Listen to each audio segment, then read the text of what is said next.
happening on Wall Street. Economic indicators. Who knows where this is going to end up? To understand the economy, you have to understand human nature.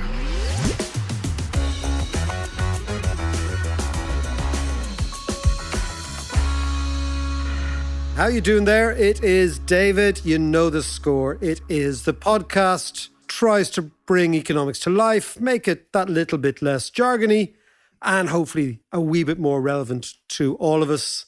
This week, what I want to talk about is the role of the entrepreneur, of the self-starter, of what I would call the person who expresses themselves commercially in the economy, how important these people are, how in Ireland we are doing much better than we ever have done in the past. And more importantly, what I want to talk about is the type of people, the type of personality traits that drive somebody to say, fuck it, I'm going to do this on my own. So it's kind of the entrepreneur as punk. This is our theme this week. And as always, I am joined by Johnny Boy. How are you, dude? I'm very good. Welcome back after your many miles of air miles. Yeah, no, I do feel that I've been traveling around the world. We went from, I told you we were in Morocco last week, as you know, did the podcast, which was great, from miles up in the Atlas Mountains. That was brilliant, actually. That was really good. It was really fantastic. But talk to me, I've been away. Brexit, let's quick hit at the top. Yeah, Brexit. I mean, everything and nothing has changed. It's the same old stuff, more talk, all that. But there are two interesting points. Apart from Johnson now pushing for the election in December, there were two interesting points that I read about last week. One was the Royal Mint have put a stop to, they were producing these 50 pence coins as a commemorative coins for Brexit. They were all going to be released on the 31st, and they put a stop to it. Are you serious? Because they don't think it's going to happen. Yeah. Well, I'm not sure why that's not going to happen, or everything may change within the month, as we know. So, well, that's fascinating. So they stopped that last week. On that point, Andy Haldane, who's the chief economist of the Bank of England, is coming to Kilkenomics. Oh, brilliant! And he is the guy. And I think there are some tickets left on kilkenomics.com, but he's the guy who's going to have to actually navigate the whole thing. Yeah. He's the brains of the Bank of England. And it'll be fascinating to hear what he says, what he can say to me, because I'm going to sit down and talk to him, what he feels he can say, what he can say technically. And what about the other guy, the Canadian guy? The Canadian, well, you see, I was actually trying to explain to Canadians the other day, Mark Carney is a Jesuit-educated paddy from Calgary. Right. Surname Carney, right? Yeah. So they were saying, but I said, look, you've got to understand that basically, you want to understand Carney, you've got to understand the Jesuits. And I remember my father-in-law up in Belfast when we were having arguments. Ballet. Having arguments about, future and things. And Billy would get really pissed off at me after a while. And his biggest insult to me was, stop talking like a fucking Jesuit. So in the North, the worst thing you can be is a Jesuit, right? Because the Jesuit isn't giving you a straight answer. We couldn't have it. We can't have it. And the Billies want a straight answer, and the Jesuits, he said, you sound like a fucking Jesuit. Anyway, at the North, they're back in play. The DUPRC are... Yeah, but they're having their annual conference at the moment. And of course, they're all up in arms and accusing Johnson, rightly, because this time last year, Johnson turned up to their conference, promised them that no British government, no British Prime Minister will jeopardise the union with Northern Ireland. And of course, this year, a year on, that's exactly what Johnson has done. So they're saying to him, why don't you talk honestly? But the other thing I was going to say, which was very interesting, it was a YouGov survey done last week in conjunction with Cardiff and Edinburgh universities. Basically, they asked the question about violence and protests, and the majority of both Remainers and Leavers basically said it was a price worth paying for violence against MPs. Wow. Which I think is kind of frightening. And they also said another part of it was that, it's acceptable for protesters to be injured. It's a price worth paying. So actually what I was thinking about, the first thing that struck me was, Jesus Christ, is this going to be the consequence of Brexit one way or the other when it finally happens one way or the other, that everyone will be out in the streets, following on from all the civil unrest that we're looking at all around the world, whether it's Chile, Lebanon, Iraq, Hong Kong, France. The Catalonian issue. Look, the Catalans, what we're seeing is, I think there's three things going on, right? One is, and I've said it before in the podcast, and I say it again, we are witnessing the end of the United Kingdom. Yeah. That is the big thing. And it's funny when you come back from Canada and you put it against the background of the series of Quebec independence referenda, that eventually the Quebecers got really close to it. And then over the last 15 years, the Canadian government has managed to take independence out of the mainstream and basically giving the Quebecers more and more. So if you think of it, look, the end of the United Kingdom begins with English nationalism unleashed. And English nationalism, like all nationalisms, isn't a party. It's like a movement. It's like a leaderless thing. It's a feeling. Nationalism is a feeling, right? And that's where it's interesting, because that's where you link it into the Hong Kong.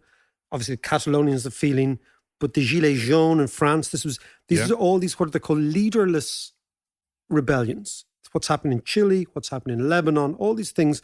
They're a sort of a feeling that I'm falling behind, that I have a stake. And nationalism is part of that thing. If you feel that you are not being represented, then it's very, very easy for you to go out on the street. So the first thing is, I think, English nationalism unleashed, and it's very difficult to put that genie back in the bottle, will prompt a counter-nationalism called Scottish nationalism unleashed. And it will prompt a nationalism in Ireland, which is called Ulster nationalism. So unionism is not really about Britain. It's about Ulster nationalism. It's not really, because as we know, up until last Monday, unionists in Northern Ireland, or the DUP people, were very happy to be British but not have abortion, not have gay rights. They were imposed on them last week and they went bonkers. So Britishness, although they really feel British, I feel that it's more that it's Ulster nationalism. So that's the first thing. That can go in three ways, John. One is the Quebec way, which it becomes gradually diffused.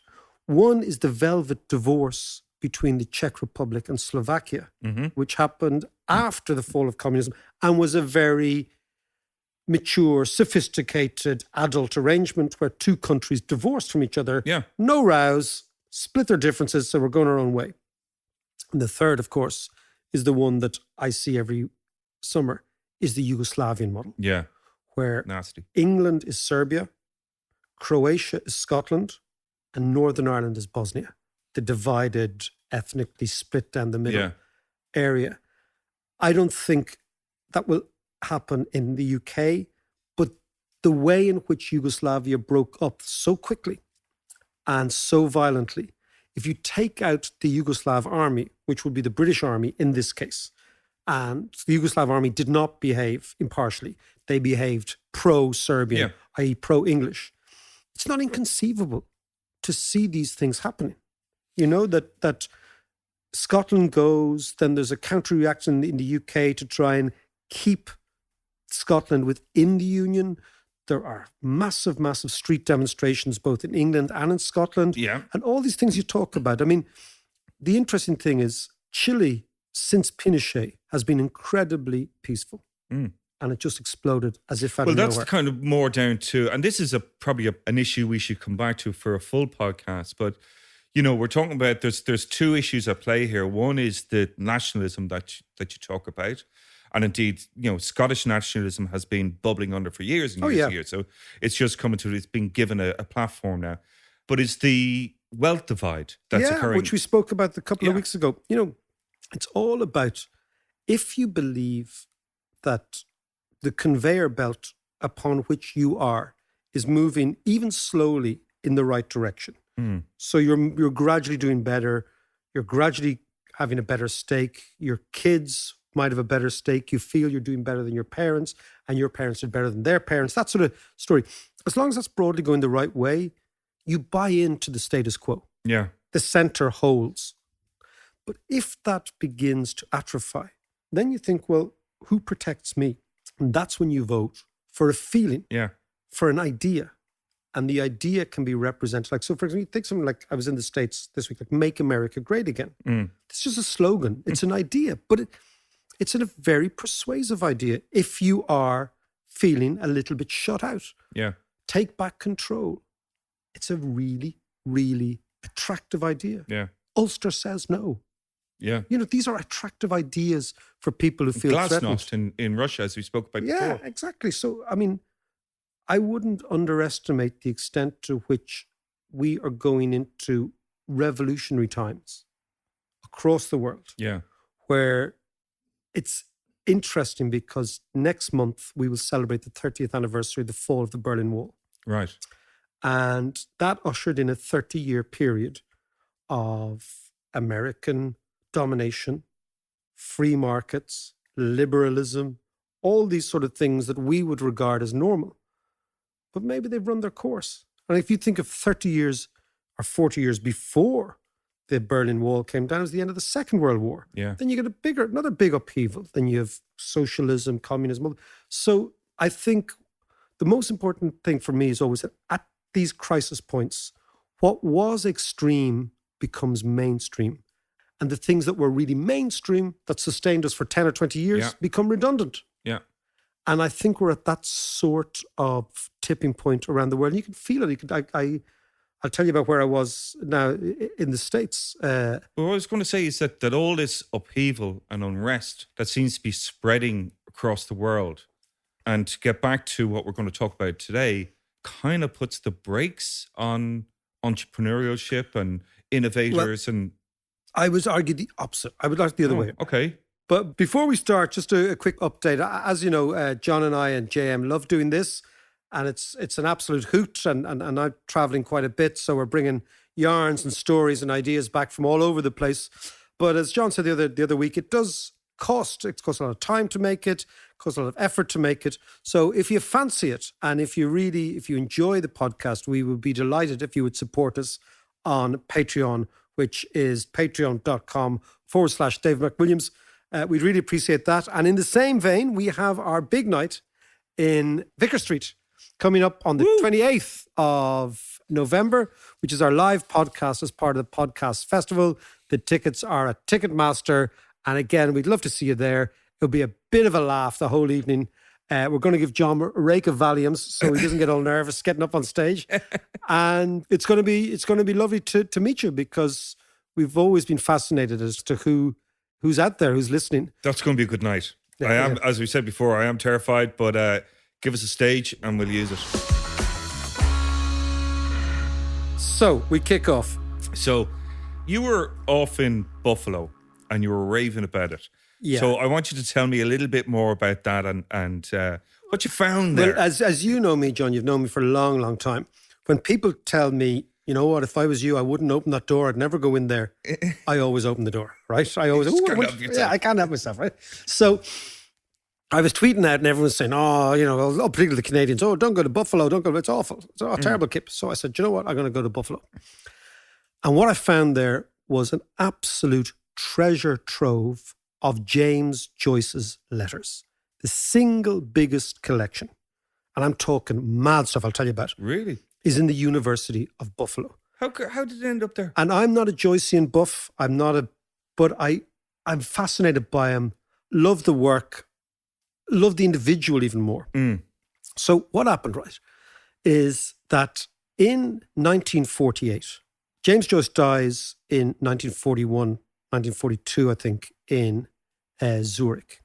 In 1948, after the Second World War, the Joyce family, Nora and the two kids, and of course, there was the extended sisters and all sorts of the Joyce family. It's a great, in fact, if you really want to get into Joyce, you got to read Richard Ellman's biography of Joyce, which I've read 2 or 3 times, and I dip into every now and then. It's absolutely it's brilliant. It wouldn't be really my kind of thing. I know my brother's stuff. I know it's not your cup of tea, but I tell you, it's a biography. It's fantastic, right?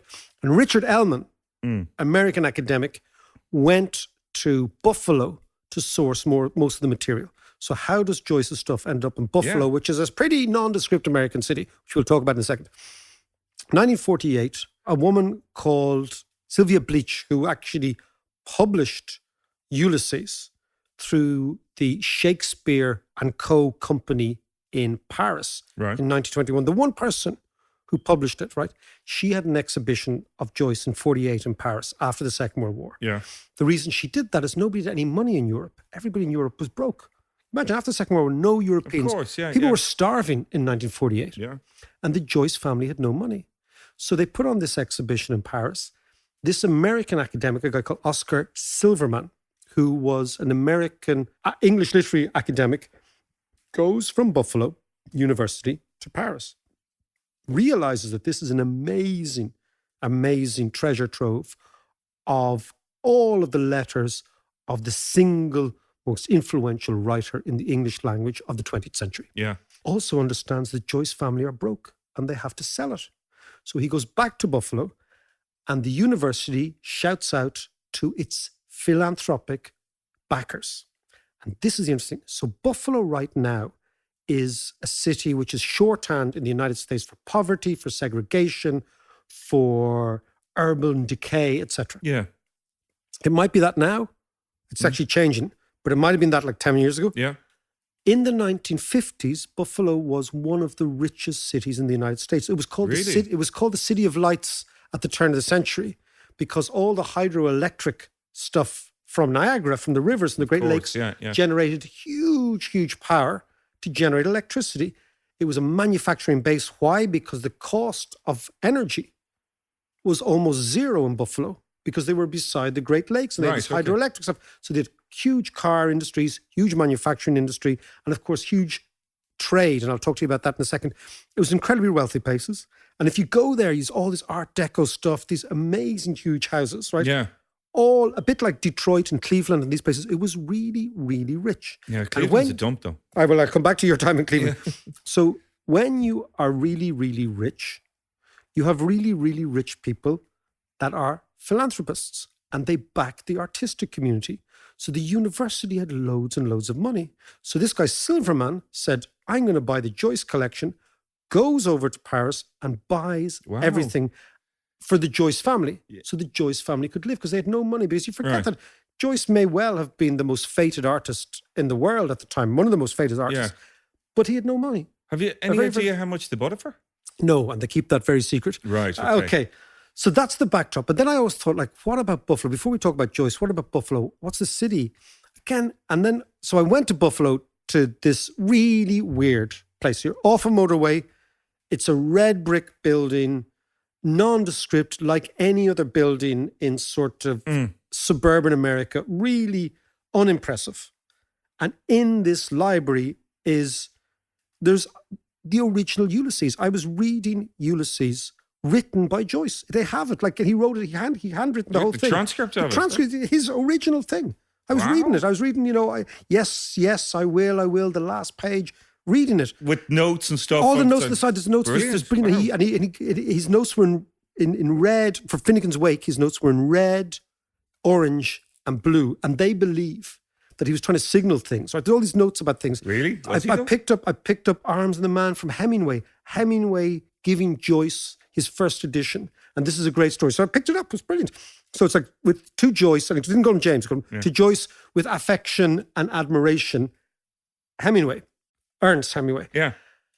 But then there's a little bit in it that Hemingway publishers took out all references to the word fuck into Arms and the Man. And Hemingway was really pissed off. So he gave Joyce the copy with all the fucks back in, right? Put in, right? So there's all this stuff. There's first editions. There's W.B. Yeats ordering the first edition of Ulysses from the French publisher. Oh, right. Okay. There's extraordinary stuff. Like there's, Joyce's cane, his glasses, Yeah. everything. It's all there. Everything. And who There's- goes to see it? There's nobody apart from me. I mean, it's the most, if this was in Dublin, like We got a customer today, lads. no, but somebody tweeted out, and thank you very much, whoever it was on Twitter, David, Buffalo has this extraordinary Joyce collection. So I went to see that.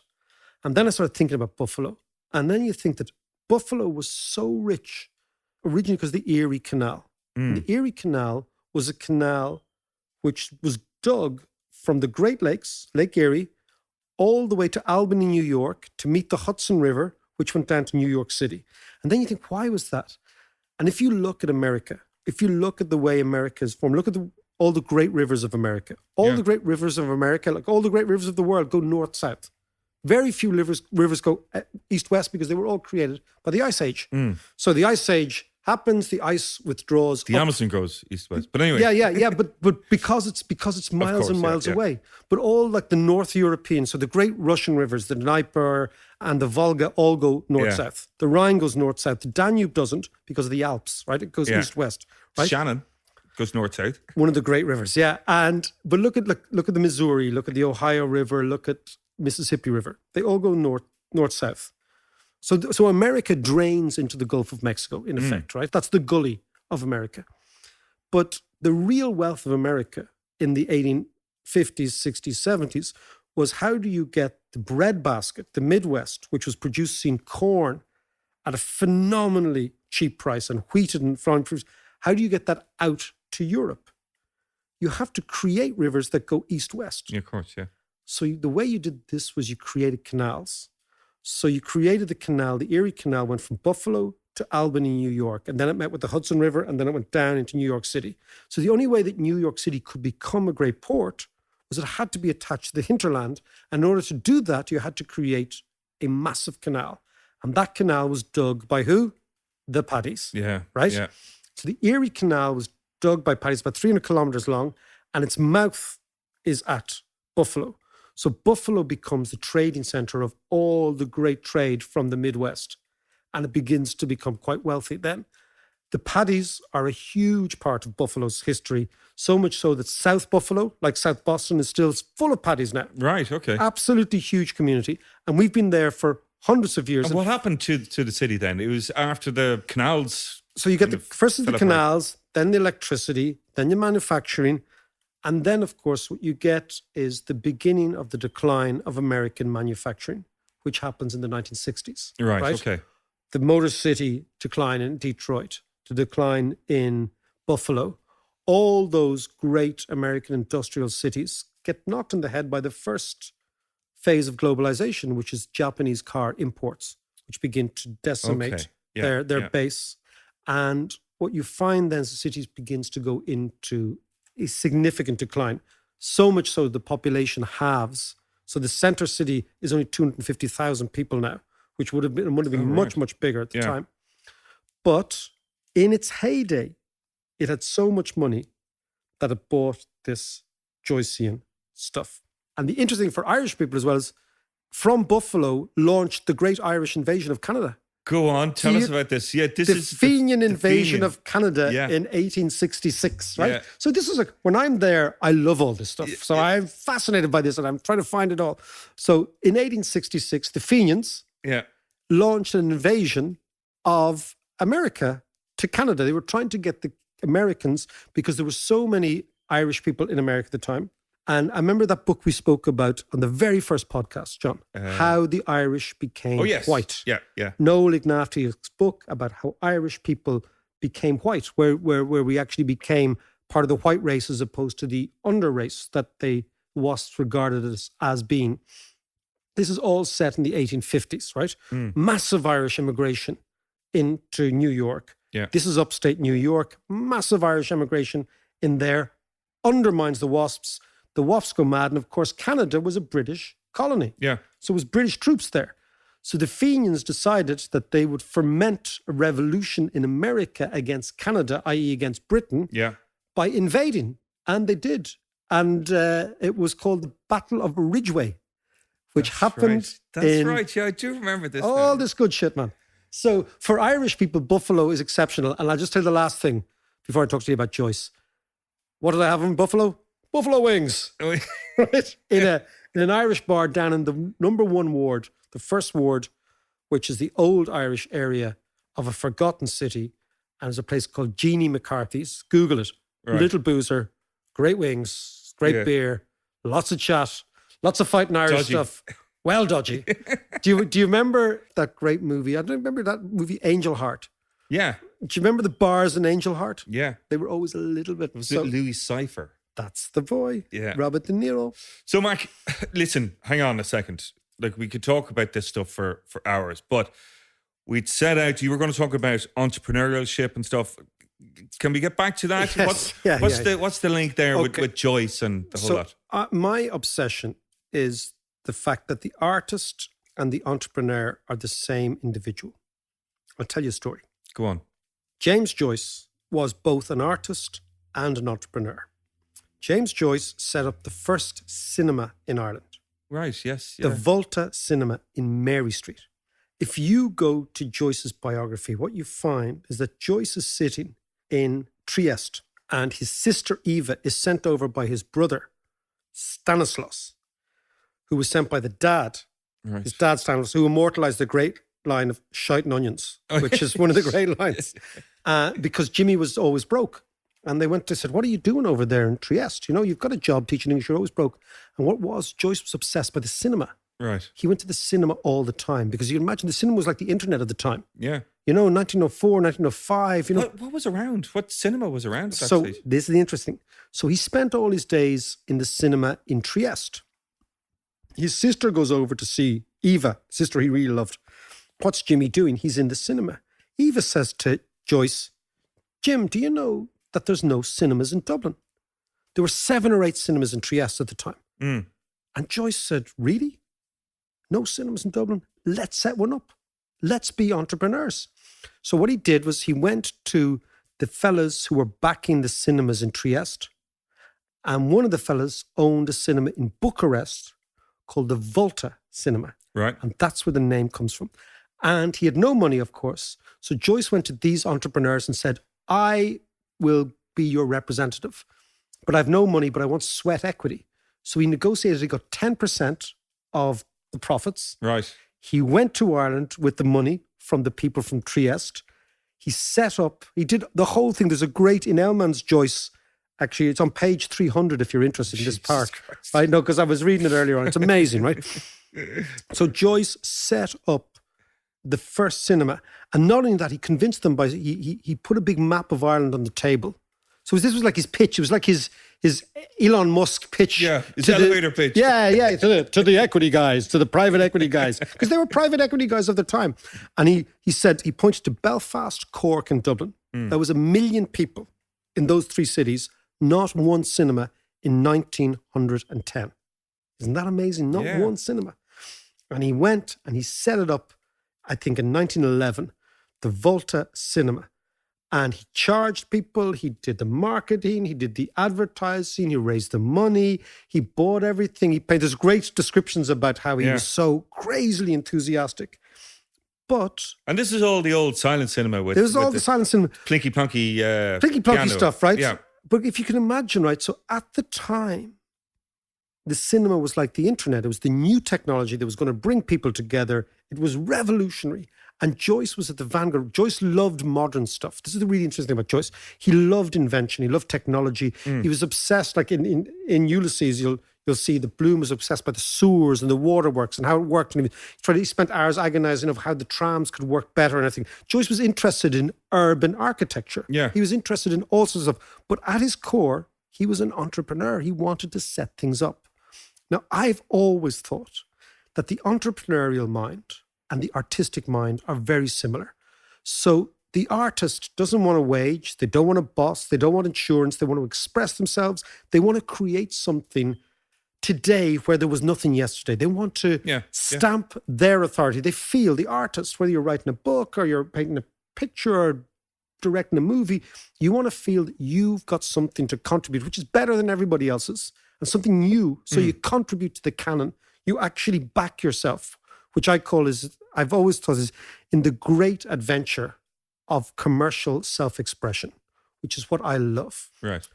If you think about the entrepreneur, the businessman, they're the same type of people. They don't want a wage. They don't want a boss. Certainly don't want a boss. They don't want anybody telling them what to do. They want to be free. They want to be liberal. They want to be a sovereign individual. And they want to do something different. So they see, for example, the way a business is run and they say, fuck it, I can do it better than that. I know how to do it better than that. I'm going to tinker around. I'm going to have skin in the game. I'm going to change it.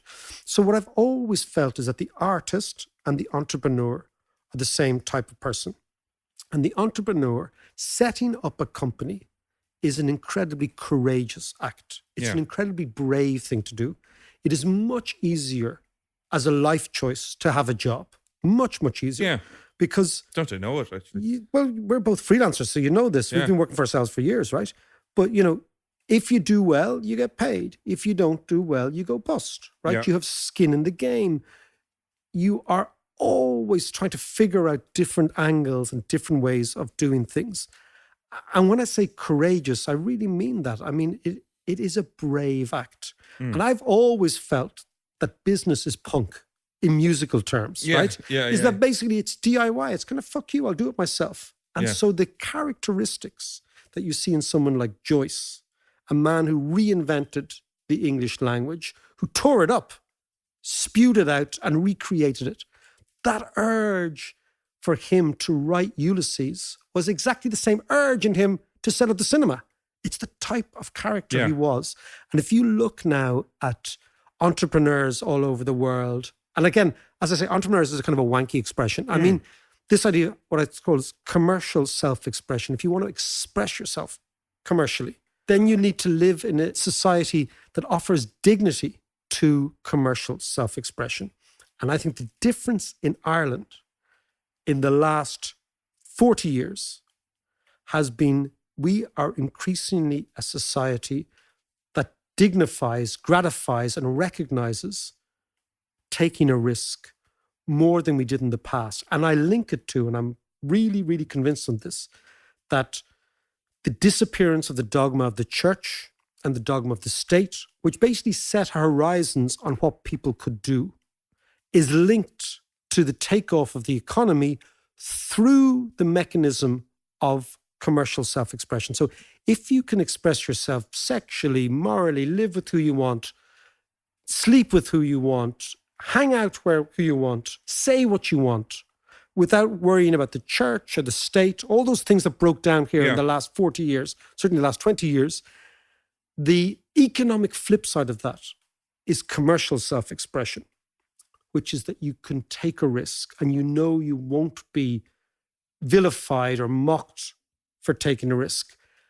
And I've always thought there's a great Italian communist called Antonio Gramsci, made the mistake of being a communist under Mussolini's time, and Mussolini put him in prison and starved him to death. Not a nice way to end. Very interesting man, right? But he said that life is a conflict between the pessimism of the intellect and the optimism of the will. And I love this expression. Yeah. So basically, the optimism of the will, like setting up a company is an optimistic act. It means you believe in the future. You say, you know what, I'm going to change the future. I'm going to grab it by the scruff of the neck. I'm going to do something different. So therefore, you believe in tomorrow. And the enemy of optimism of the will is pessimism of the intellect.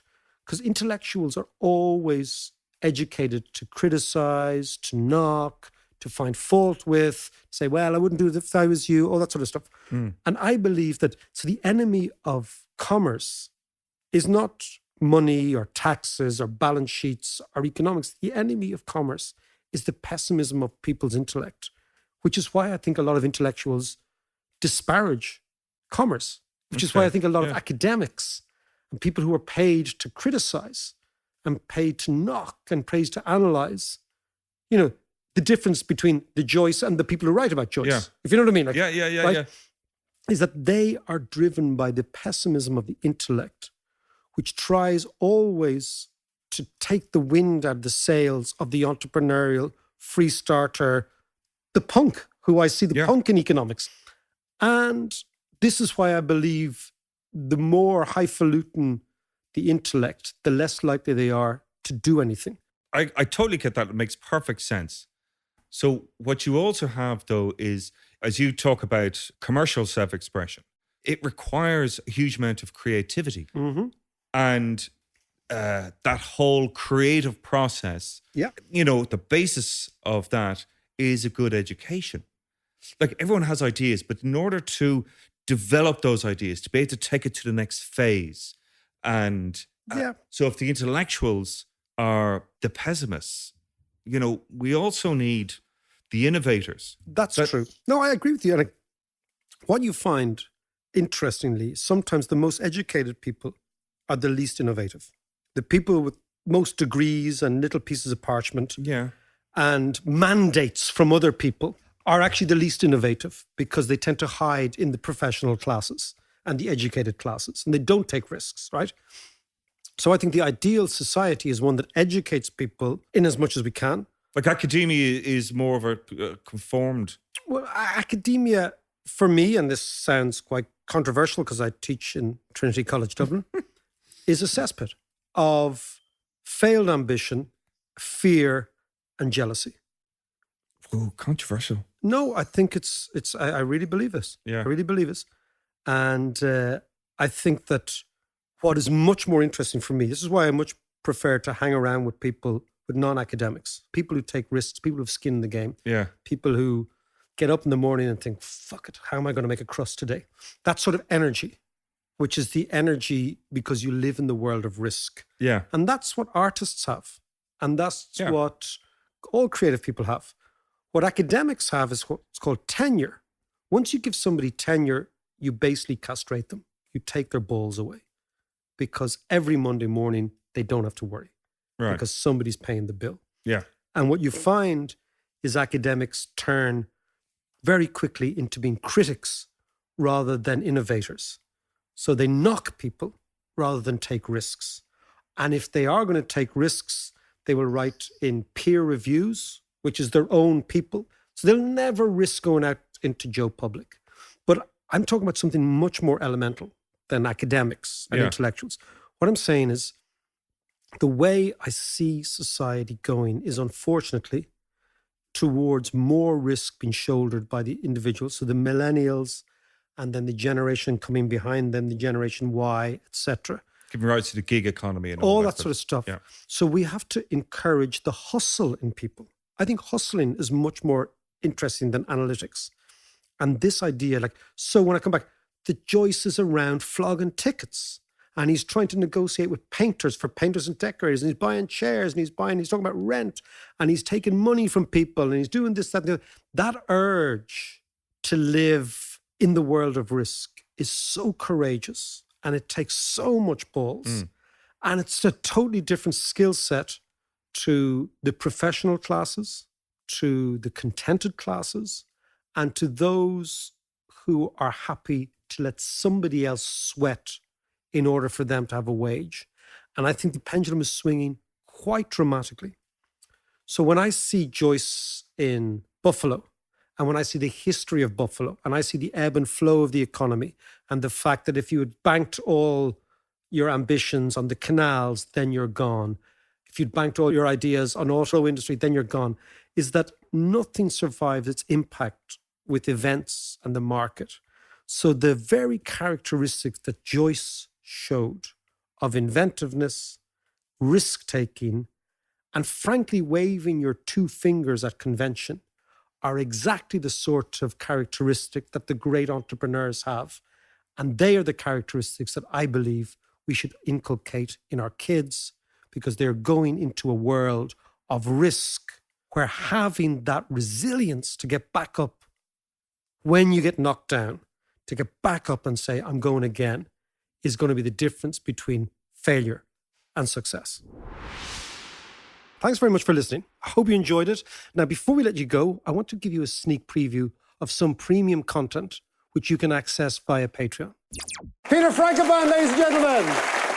That one of the ways that the Chinese are trying to work that out is to say, we're going to do the Belt and Road Initiative. We're going to rebuild the Silk Roads that's going to allow other people to connect into this happy world where all of us in Asia get along with each other because we don't have problems about religion and division and cooperation and so on. We won't mention the Uyghurs and so on. The Chinese, they edit that bit out. But they try to create a structure to say we're stable and Europe and the West has always been difficult and dangerous. And I think we need to confront there's some truth in that, and we now need to start working out what is our reply, what's our response. If you enjoyed that, you can hear the full episode and much more by joining us on Patreon, which is patreon.com/David McWilliams. See ya.